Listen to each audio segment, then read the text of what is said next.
Hey everybody, welcome back to the Bestiary Boys, where we do deep dives into bestiaries and monster manuals. And Joey, what is the creature we're talking about today? The Forest Troll. Forest Troll. So it's great to have this creature right after the Forest Giant to see how they contrast, because I really enjoyed how the previous entry said we can't even tell the difference. So let's see how much of a difference we shall find.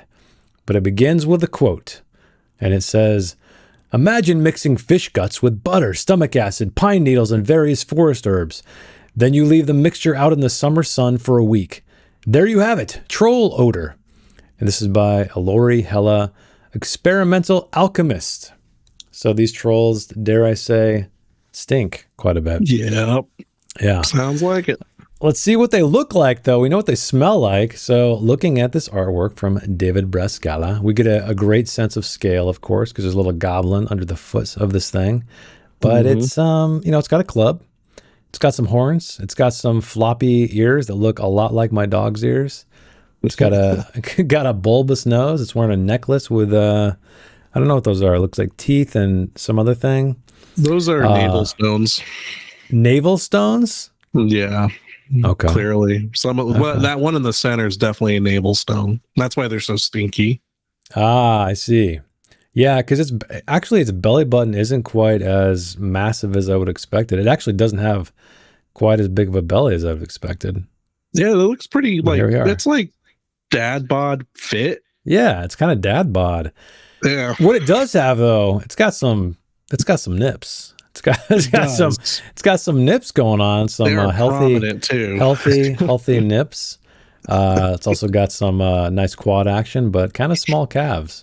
Yeah. But yeah, I feel like Brascala, he definitely differentiated this artwork from the Giant quite a bit. So I can see the similarities, though. So I think again, I don't know if this artwork was made before all these descriptions were written, but I feel like he kept to the spirit of what the chronicler was, referring to. Yep.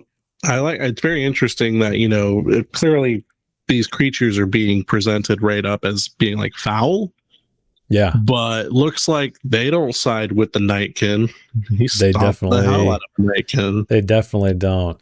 And, before we really dig into this, and we totally forgot to do this with Giants, which somebody alerted me of in the comments, is Free League has these amazing at the creature at the very front of these creature types is a big description. It's kind of a general overview of what these things are. Totally forgot to do with the Giants. We'll have to remember for the other Giants, but I read it right before we started recording, and it was pretty interesting because it kind of describes them as I guess stupid, obviously, as well as it goes into the description as well. And also, like, they're always the nightmares of children, like being stolen. The children are always in fear of being stolen. But what I found the most interesting is something about they were saying how it is rumored, perhaps, that here we go right here.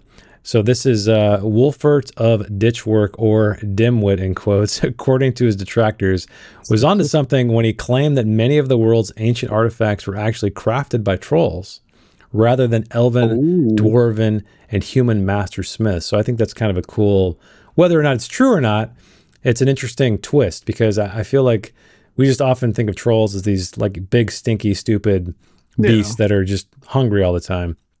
But it would be cool if that's actually true. I like that little touch. I buy it. And even if it's not, it could be a cool little seed for your party, for a GM to kind of seed in there and, I don't know, make trolls appear as if they're slightly better than described. I buy it because I totally bought it for Elden Ring, where like the beast men, like if you find all their esoteric trivia shit that's around in that game, it's like, oh, they were really, really advanced at one time, and it's just they were kind of brought down from that pedestal. So I buy it for the trolls too. I like to picture a very civilized, advanced, not sci-fi advanced, but for what they are, advanced beings, and then they were, well, all empires fall. So yeah, that's true. I think that would be a cool spin if it's actually, I mean, I guess you can make it whatever you want, but I do like the subversions that Free League's doing a lot of the time with these things. Yeah. But anyway, as to how the chronicler describes these things, I love the first line. It's forest trolls really are incredibly stupid. So she believes they are very dumb, but not like animals on their hunger-driven cousins, the cave trolls. After several attempts to converse with them, I would describe them more as defiant children. So big, unruly children. And they also, they actually have the intellectual agility of a dung beetle. So she doesn't think very highly of them after meeting them or observing them anyway. But the difference is that defiant children, even if they should want to, rarely have the strength to rip your head off. So there is the counterpoint. So you're dealing with a defiant child that could tear your head off. Yep. But they, it says here, they're usually content to hunt for prey in the woods, but if pickings are slim, they do not hesitate to target livestock pens and pastures. But nevertheless, I have come across several cases where villagers have managed to maintain a fragile peace with the forest trolls in their vicinity by offering them regular gifts of ale, prey, and cattle. Nice. So kind of what you'd expect, I'd say, for the most part. I still like the idea of leaning into that these things are a little more intelligent than they appear, but maybe it's the other trolls. Maybe these are the lowly trolls of the bunch. They're like teenagers. Yeah. Yeah. They think they're smart, and they aren't dumb, but they're not as smart as they think. And they have tantrums whenever they're proven wrong. Yeah, and maybe they're just ruled by their emotions. Maybe they do have some kind of intellect, but yeah, they can't get past there. They're just a bunch of teenagers. They're just misunderstood. That's all. They just want to listen to their. You know what? I'm not even going to say because I don't want to date myself. Well, let's see. What people listen to now. Let's see Maybe how many. They're just listening to their Baby Shark song. I don't know. Oh man, let's see how many teenagers come out of the woodwork into the comments after that one. Oh, so yeah. We'll find if you're out. A teenager who watches our show, what kind of music is popular right now? I'm making myself sound really old, but I'm just not. I listened to shit before my time, so I really don't know. What was popular when I was a teenager? Avenged Sevenfold. That's all I can remember. But I was listening to like 80s music, so I don't know. Good stuff. But let's see what the forest troll can do to us. It can hit us twice. It's got a ferocity of 2. It's large. Its movement is average. It's 12. It's got no armor. I bet it can parry with those nipples, though. Oh, damn. Hell yeah. And I apologize for my voice. I am sick. But I wasn't, but I'm committed. I'm here for the show. Unlike Thursday.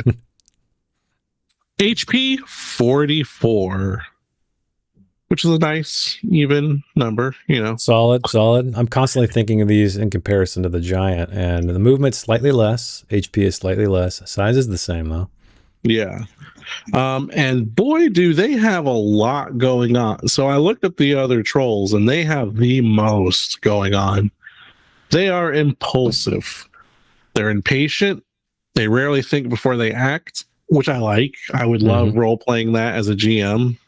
In combat, they draw an extra initiative card at the beginning of each round, and they keep the 2 lowest. They never wait or dodge. I like that. I like that straight up. Like they tell you in the stat block, never going to dodge. Yep. That's 2 mechanics in one thing.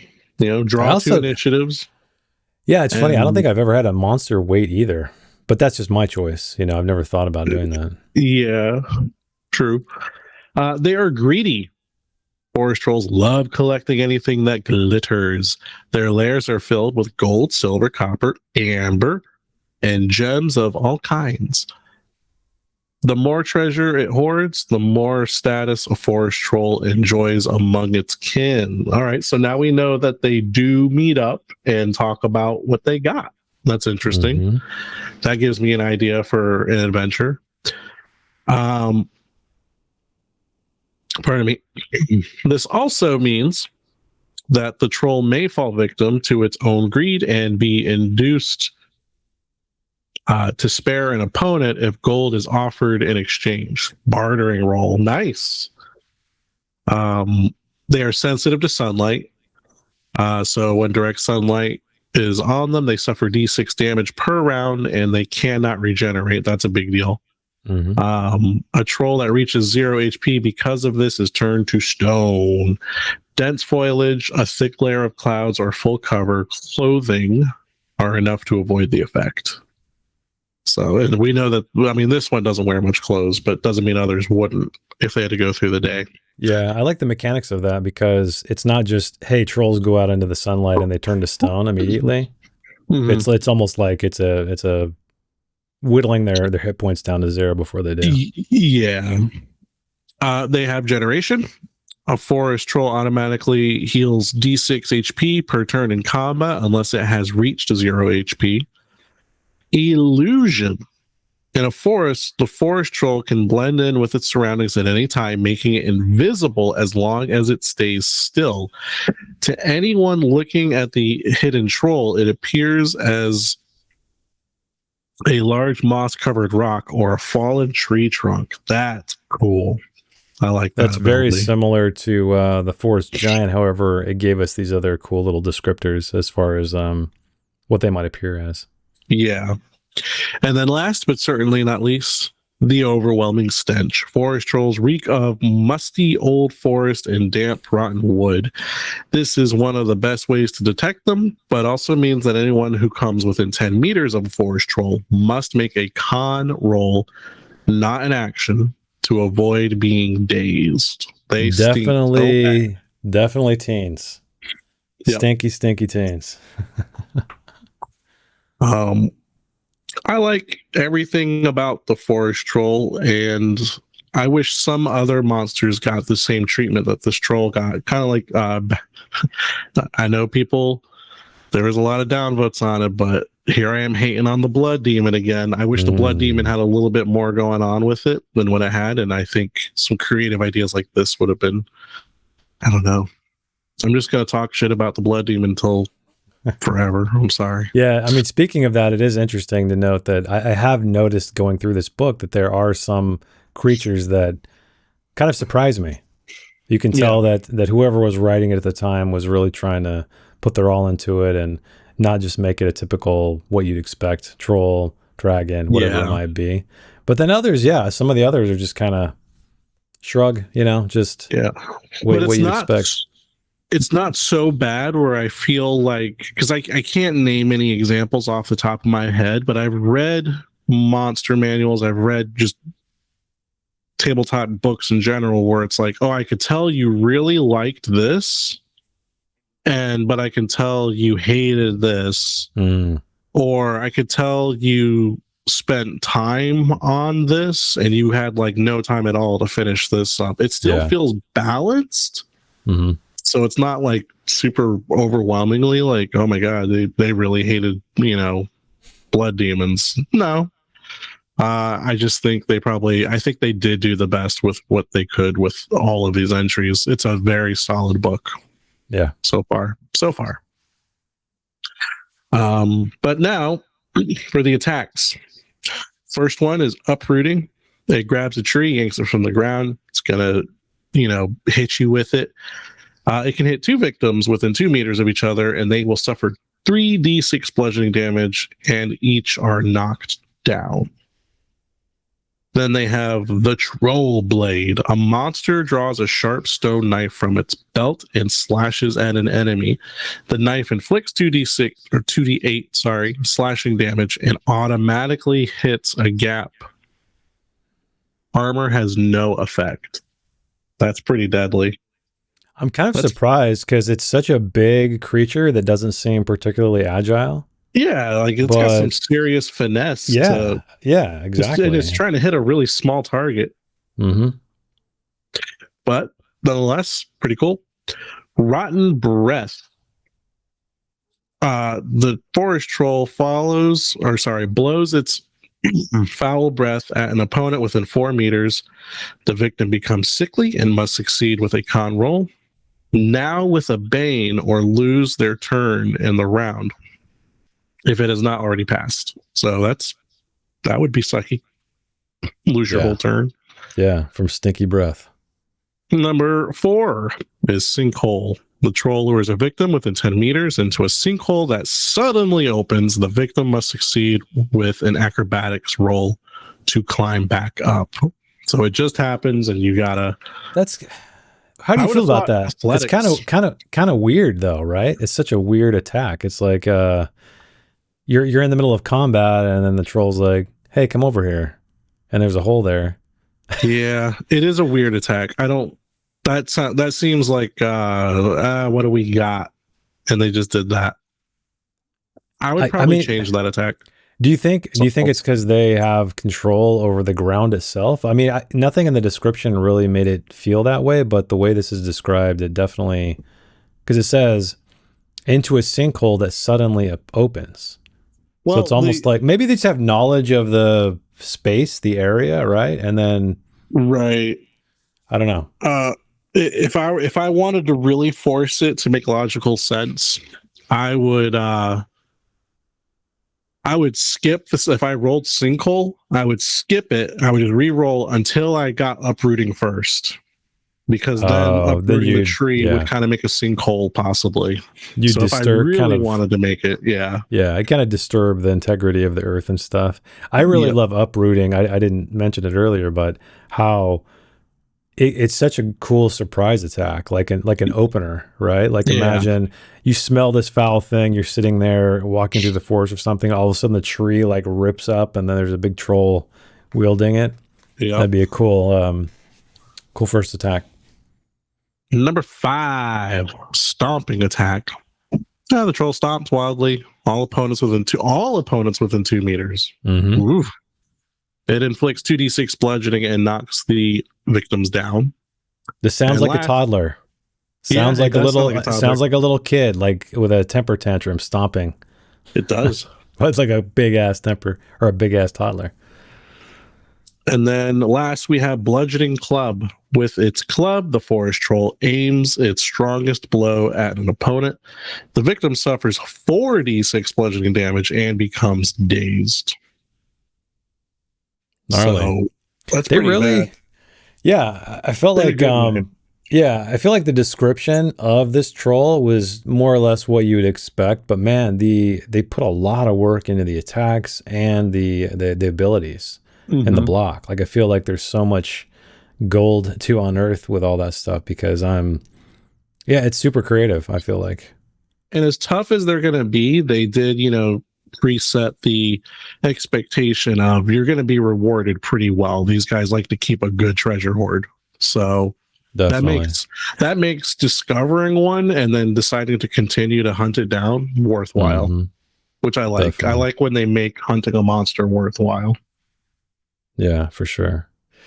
All right, well, let's move on to the encounters and adventure seeds. So the first one is the encounter, and it reads, a herd of goats rushes past the player characters in a panic. A moment later, two forest trolls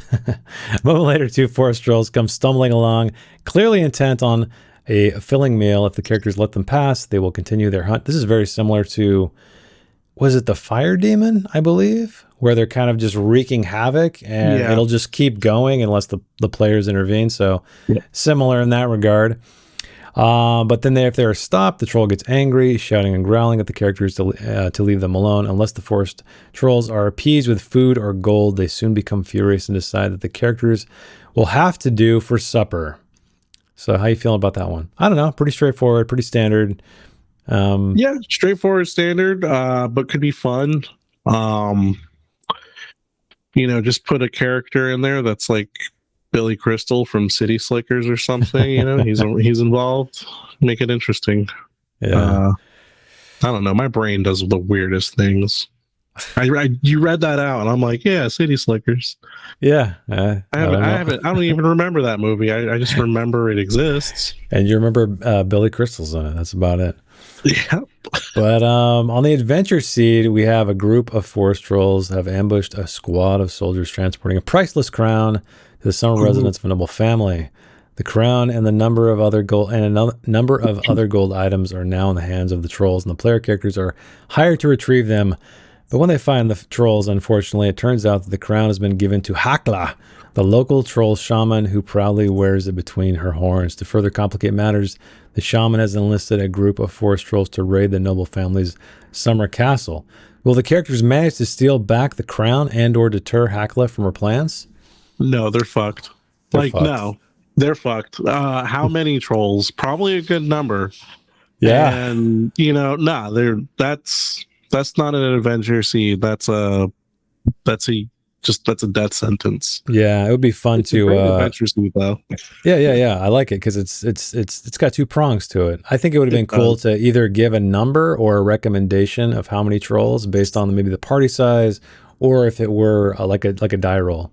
Because Right. I always, as simple as it sounds, I always really love it when these encounters or adventure seeds have listed skill check rolls or any kind of like game mechanics built into them, because it's just kind of like a little fun extra, even though of course you could think of it yourself, but I don't know. I like it. Yep. So any ideas? I know at the very beginning you said that you had an idea based on the greediness of these trolls. Has it bloomed into a full encounter yet? Well, real quick before I go into that one, just to tack on to the end of what we just talked about, I would use that adventure seed. I would save it for after they met forest giants, and I would have them where it's like, oh, the forest giants are willing to help you.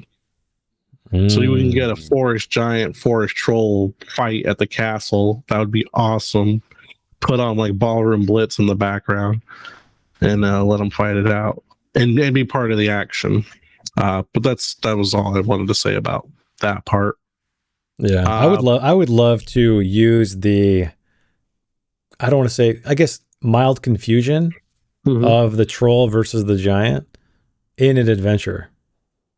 Meaning like you expect one thing, but because people have a difficulty telling them apart, you get something else. That might be a cool surprise that also like feeds into the lore of how people perceive these creatures. Yep. But anyway, cool. Tell us about your idea.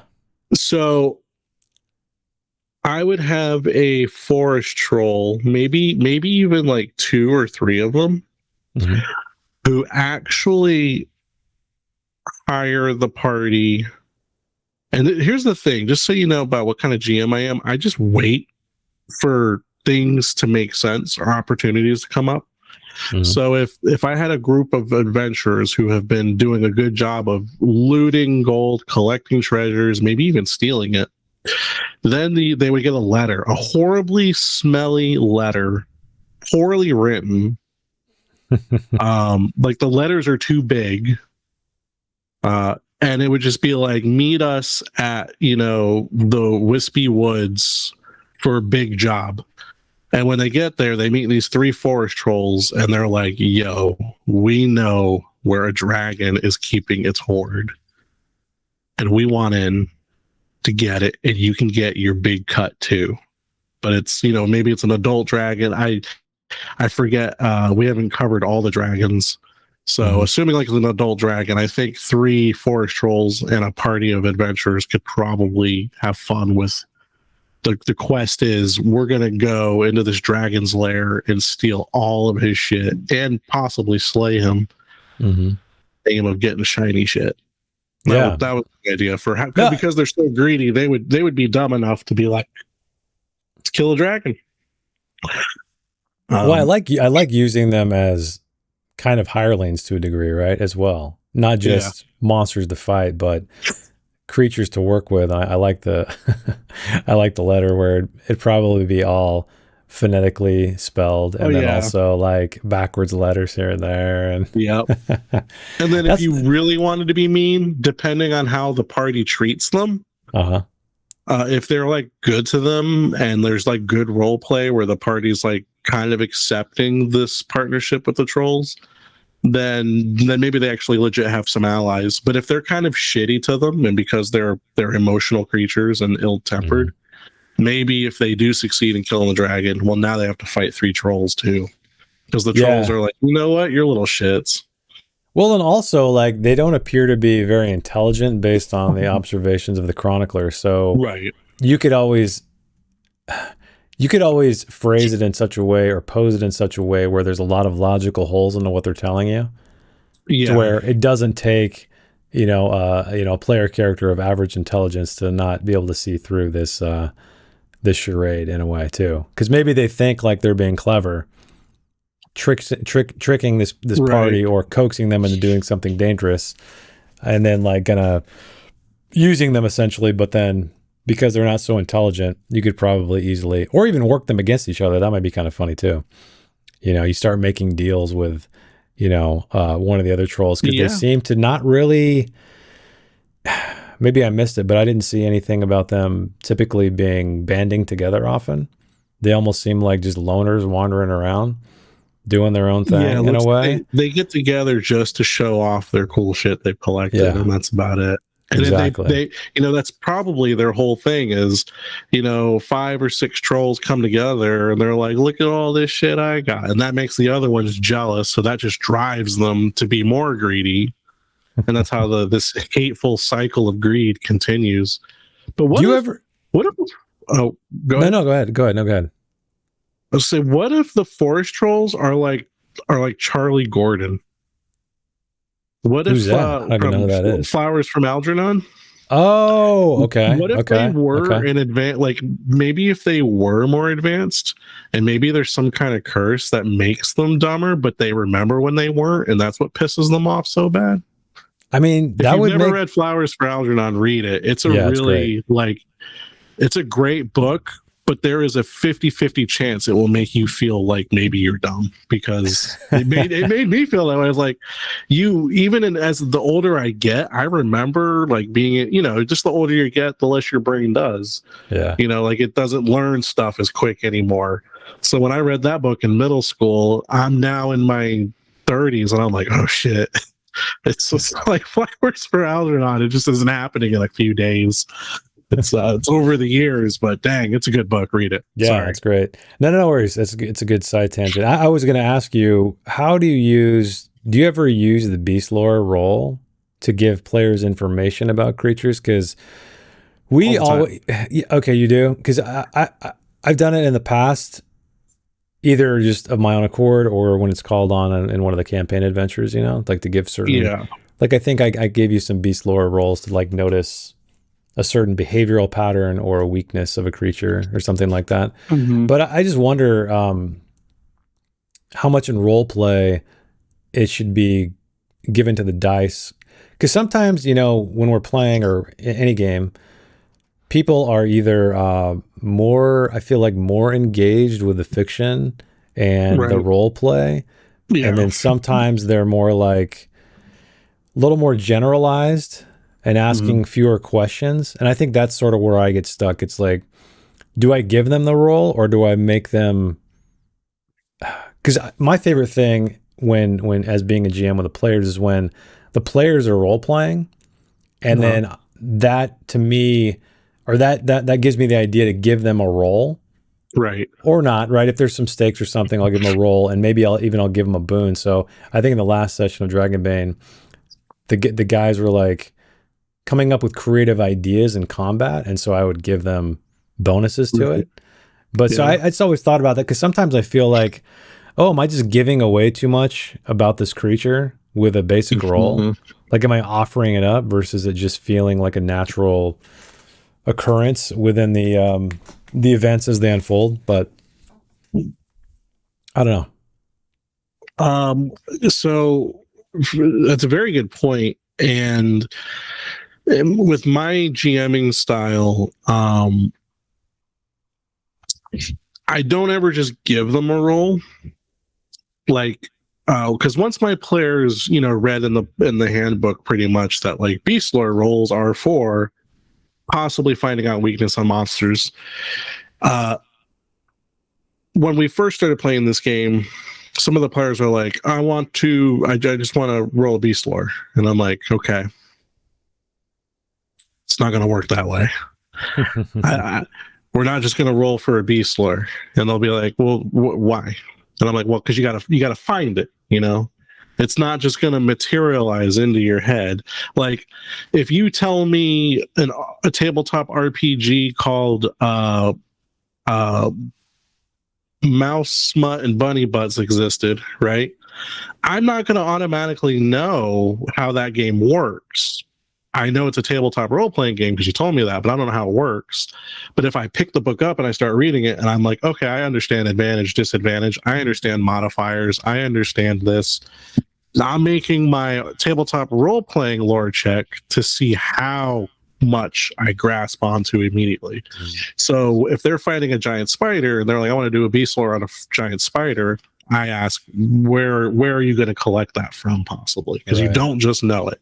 Oh, I want to go the druid who lives in the woods. They might know. Okay, go to the druid, talk to the druid. So that conversation that they're role playing in a way, or even if it's hand wave role playing, like they don't really want to role play with me a conversation in which they wouldn't because I'm terrible. But I'm like, okay, now roll your beast lore. And if you kind of give me a good reason, or like maybe you had an extra book, or maybe you asked the right questions about it, that you have, a boon to it. And then you might learn stuff about the spider. Yeah. But I'm a very big person. Yes, I'm very fat.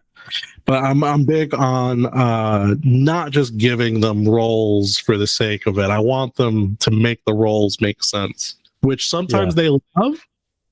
Sometimes they hate. They're like, it's not fair. They act like forest trolls about it. So yeah. Well, my rule of thumb is a player should never ask for a roll. Yeah, ever. I think the way rolling should work is that a hot take?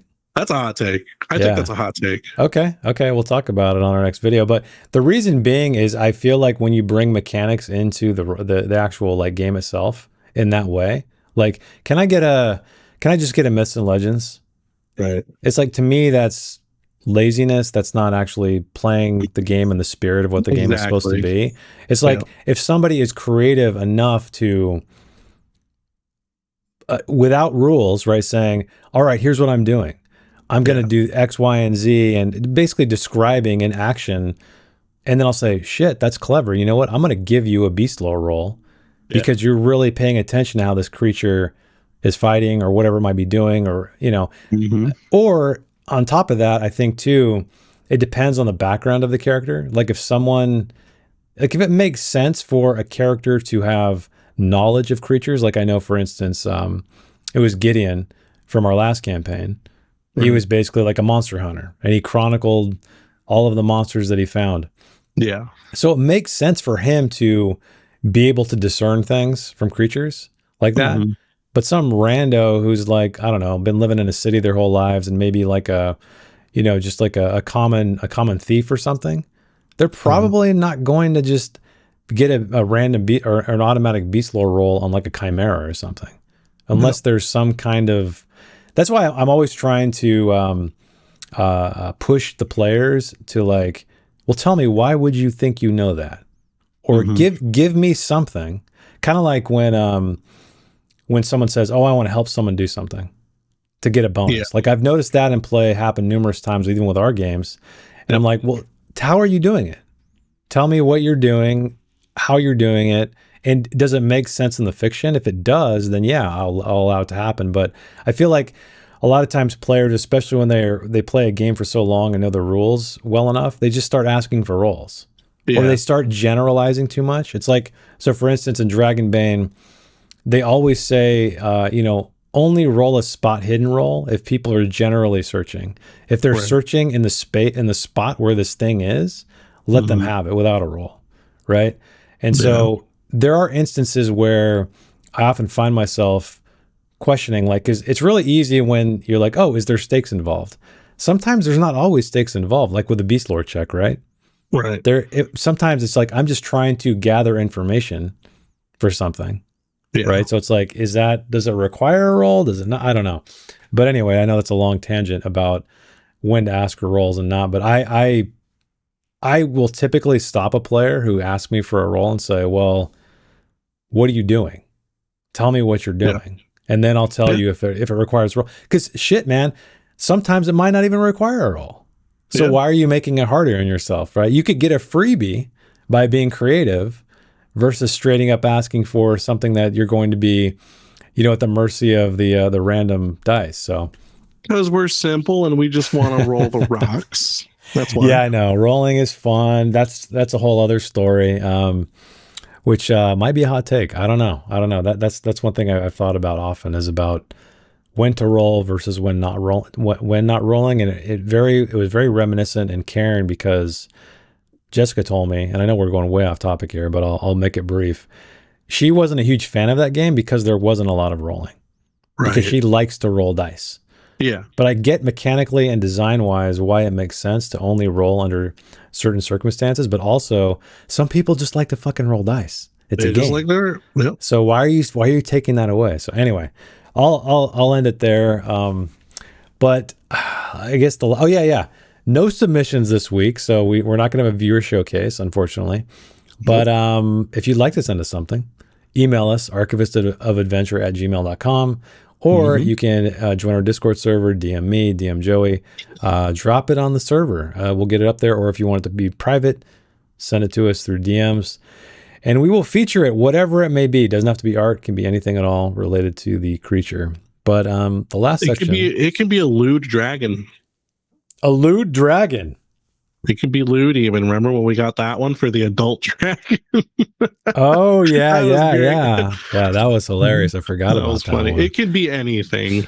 And poems, tattoos you got that resemble a creature, anything. Sock puppet. We keep asking for a sock puppet. I don't even know why. A hot take on a creature. A hot take on a creature. We love our hot takes around here. We're gonna do another video pretty soon. I have a huge hot take for when we do that video. I'm excited. It is massive. Don't give it away here. Hold on to it. Okay. But I guess in media, trolls, forest trolls, the only trolls I can think of are from the movie Troll and Troll 2, which are something to behold. Outside of course, Lord of the Rings and stuff. Well, yeah, Lord of the Rings has different kinds of trolls. My favorite trolls in media, if we're just saying trolls in general, the very trolls that the legend himself, Ernest P. Worrell, fought with his trusty dog Rimshot. Yeah, those trolls scared me when I was a kid. Man, you brought it back. I forgot about that. I think you brought Ernest up before. Maybe it was with trolls, because I remember bringing up the troll movies. Yeah, probably was. Anyway, let us know. Yeah, let us know in the comments if you guys have any cool trolls we should check out. But I think that brings us to the end of the forest trolls. What are we talking about next week? Did you look ahead? Because I forgot to. No, I've been trying to hold in, blowing my nose so bad. It's awful. It's frog people. Ooh. We've played with a frog person. Gideon, our own Gideon, has been a frog person. Maybe we can get Ducky to come onto that episode. Yeah, that'd be cool. Talk about frog people. If you want to talk about frog people, yeah. He played one for a very long time. He did. And he requested it too. Like I remember when the Bestiary came out, he's like, "Can I be a frog person?" I'm like, "Yeah, why not?" Total player character. But anyway, frog people, you guys have heard it. If you guys want to send us any content for frog people, do it now. And then we'll see you guys next week. So thanks for watching, and let us know any of your awesome hot takes, your forest troll takes, anything at all, and we will see you next week. Bye.